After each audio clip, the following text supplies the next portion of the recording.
This past week, I got to sit down with Micael Widell. He's a fellow macro photographer and YouTuber. He's got a great channel with some great content. I'm going to link the channel down below if you want to go and check it out. But don't check it out until you've watched this entire video.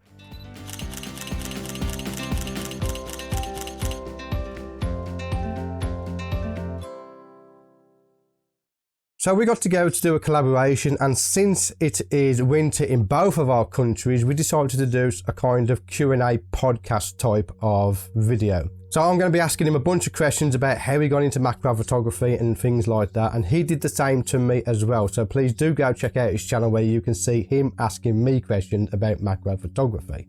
My name is Micael Widell. I'm also a macro photographer on YouTube. We aren't too many, so it's really fun that we can work together and broaden the community. And I tend to focus mostly on just walking around outside, taking macro photos, trying new gear, and learning new stuff. That's what I'm all about, and that's what my YouTube channel is all about. So I'm going to start off now. Yeah. With it's kind of a two-in-one question. Mm-hmm. The first one is, when did you start photography? And when did you specifically start macro photography? Yes, I think there are of course several different ways to answer it. Like everyone, I guess, since Instagram became popular, has been doing photography to some extent, or many people. So I think if you count taking photos with your phone for Instagram, I started becoming interested in photography like 2013 or something like that. But when I got interested in photography, as in using a real camera to try to take nice photos and also kind of editing them in Lightroom and stuff, I think it was, almost 4 years ago. It was the spring of 2016. And then I basically had an old Micro Four Thirds camera, and I started taking it with me when I was walking, and it was so much fun. And I discovered, for the first time, I could take photos that I kind of liked when editing them in Lightroom. But still, I thought it was very hard, like photography. Like it was a lot of work to get one photo that I was happy with. And that is, I think, why I started liking macro photography so early and so much, because I remember I watched one of Thomas Shahan's videos on YouTube. I guess everyone who is into macro and is watching YouTube knows about him. And I was so impressed, like, wow, these photos are so beautiful. This looks like so much fun. And this was... Let me think. It was... Let me guess. Was that video the method into high magnification photography? Was that the video? Yeah, it was either that one or... I think he has... I don't remember the exact names, but he has two videos that are really, popular and that... I was playing them back to back before I did my first video. I was like, this but that was really the person that got me into macro photography. I think it was 3 years ago in the summer, and I remember watching these videos, and I was like, I have to get a macro lens. And then very soon after, I bought a macro lens, and I was hooked immediately. Because for me, the reason I think I like macro photography is that if I go out for 1 hour shooting macro, I get a lot more shots that I'm happy with than if I do any other kind of photography for 1 hour. I just think it's easier to get good photos, basically. Okay, so leading on for that, what is your favorite subject to photograph? I think definitely insects. I think, and insects in general, and so the kind of insects I prefer to photograph are the ones that are not that skittish. So I guess hoverflies is a very common subject, because for some reason they very often don't care that you photograph them, so you can come up very, very close. And also like ladybugs, I think they have beautiful colors and they look great. What else is there? I've gotten better at photographing bees, even though they can be kind of hard to get close to without them flying away. Awkward, I think the word is you're looking for. Yeah. So I think I discovered like over time you develop some kind of intuition about each kind of insect, how you should approach them in the best way. But yeah, so basically insects and the ones that are easy to capture. Those are my favorites. What's your favourite or go-to lens for general macro photography? Yeah, it's I've tried a lot of different lenses, and in the beginning I was using these like autofocusing one-time magnification macro lenses, the ones that are the most common. But then I saw a review of a lens from Venus Optics, the Lauva 60mm, which goes to 2x magnification, and I purchased that lens and I was really blown away by it, and that has been like my go-to lens since then for at least the last year. Let me see, I can maybe show it if I have it here somewhere. There it is. So this is how it looks. And it is a very like simple lens, no electronics or anything, and it comes for all major mounts, and it costs around $400 new, I think. And I mean, the quality and stuff like that is maybe not the greatest in the world, but this lens is very lightweight, and the image quality that it produces is very great, I think. So I really love this lens, and it's for me it's a big thing that it goes to 2x magnification, because then when I photograph insects I can get them to really cover most of the frame. Yeah, that's something I discovered when I had my EOS R, because I went from a crop sensor to a full frame sensor, and then found that my 1x macro lens, I couldn't fill the frame with my jumping spiders, and I start using extension tubes or the Ryanax, put that on there just to get them to fill the frame, because I'm although I do crop, I don't like to crop. Yeah, but I haven't thought about that. Like if you're using an APS-C or my birds, then one-time magnification is usually like good enough. Then you get very close with that. I'm gonna ask, because I'm pretty sure I know the answer, but some viewers might not. Okay, so anyway, do you use a tripod when doing your macro photography? Actually, I almost never do that, not unless I have to. And that's the correct answer. Yeah, for me, I don't know. Like there really seems to be two schools here, and the ones that use tripods cannot understand why you wouldn't use one, and I cannot understand why you would use one. I've used it from time to time, but I just find it too constraining. Yeah. Particularly when, if you get an insect that's running around, you're not repositioning that tripod. It's great for still subject, mushrooms. Yeah.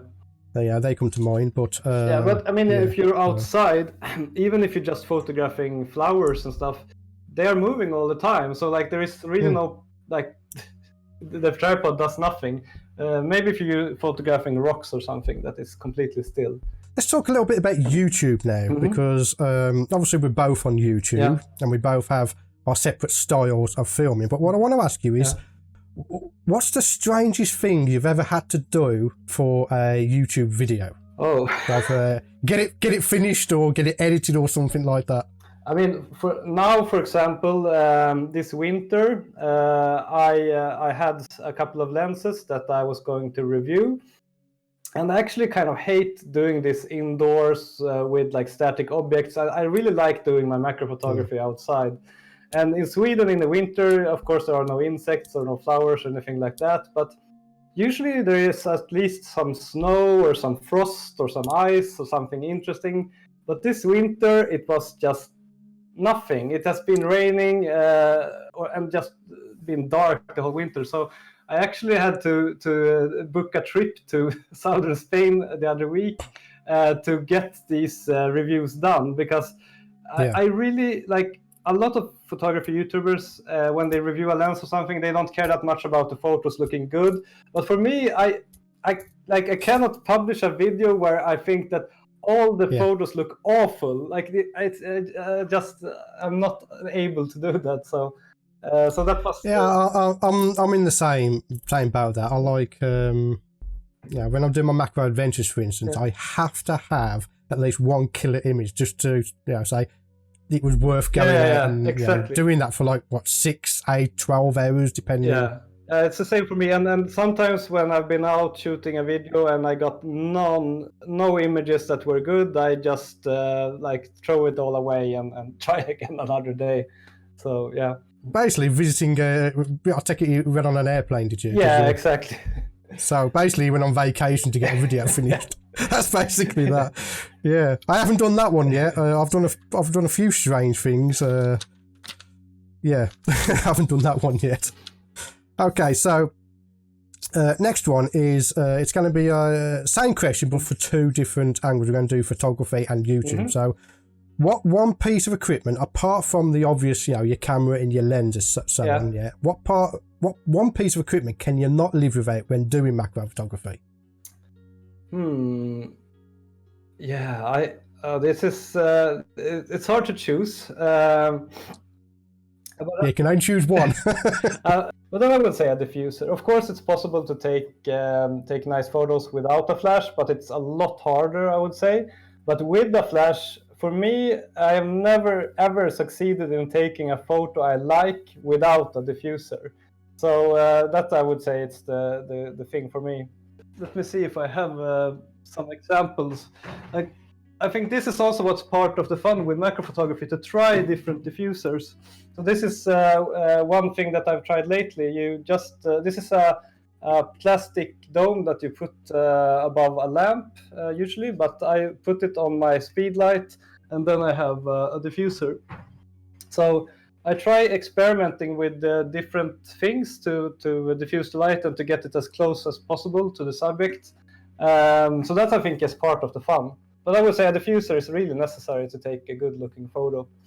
Okay, and the same question again, but for YouTube.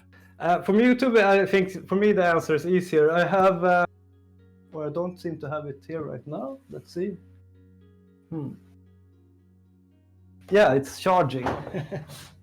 1 second. So for YouTube, I think this is my most important tool. Let me hold it in front of my eyes so that the camera can... No, it still won't. No. So this is the small action cam, a Sony X3000. It's basically like a GoPro, but it's not a GoPro. And this is what I film almost all my videos with when I'm outside. And the image quality, of course, is not as good as with a DSLR or a mirrorless camera with a bigger sensor. But that's the point with this camera, is that it is so easy to use. I can just have it in my pocket and bring it up and film, and I don't even have to frame the photo because it's so wide angle. So I always get what I need to get in the frame. I see you got a makeshift dead cat on the end of there as well. Yeah, exactly. I improvised a little. I took this from a blanket or something, I don't remember, and then I taped it on to have some wind noise reduction. But I also when I bought this, I was planning on doing a lot of talking when out in the field, but then I discovered that for me, it's much easier to just do the talking afterwards. So I almost always do a voiceover when I've been out. We'll end it up with this last question. That is, what one piece of advice would you give to any new photographer wanting to get into macro photography? Yeah, I think the most important advice, is to just get started with what you have. I think that a lot of videos on YouTube tend to focus a lot on equipment, because it's of course interesting and fun to play around with equipment. But I think Thomas Shahan, that we talked about earlier, is a good example of someone who shows you that you don't need an expensive lens or an expensive camera. If you have an old DSLR or an old mirrorless camera, it would probably be perfectly fine. And if you want to have something cheap, you can just reverse a lens and get started. And I think it's important to get started as soon as possible, and that way you can discover if macro photography is something for you or not, before you start buying expensive gear for it. Yeah, perfect advice, I would say. That is, when I watched Thomas Shahan's video, and I was like, I'm really impressed with his work. I saw the images, I found out he had the videos, and I was like, I'm going to write down all the equipment he uses because he's got to have an expensive camera. He's got to have this expensive lens. And I already knew what lens I suspected it was. And then when he showed the video and he's not using any of that and he's just doing a reverse mounted lens, I was like, oh my God. Yeah. I was really surprised. Yeah. And it's like you said, a lot of people on YouTube, they have got all this expensive gear and they do brilliant images with it. Yeah. But at the same time, they don't like get the point over that you don't need it to do macro photography. That's why sometimes when you see on my videos, I'm bouncing back to using my old 400D, which is a 13-year-old camera. Yeah, exactly. With good light, it's probably very often hard to see the difference between an old and a new camera, I think. So I want to thank Micael for doing that. That is a great insight into his macro photography and his YouTube channel. Very interesting, the fact that we started at the same time. That is, to me, very interesting. Yeah, so much fun to talk to you. This is actually the first time we both talk to each other, so it's also fun that we got it on video. Hopefully this will lead on to more collaborations. With any luck, if any of us can get into the same country, we might be able to do a macro adventure together, which would be fantastic. Check out in the description, there's a link to his channel there with some great macro photography content, so go and check that out. And of course, you can go to the video where he asks me a bunch of questions. For now, I want to thank you for getting to the end of this video. My name is Stewart, and again, as always, I'll see you on the next one.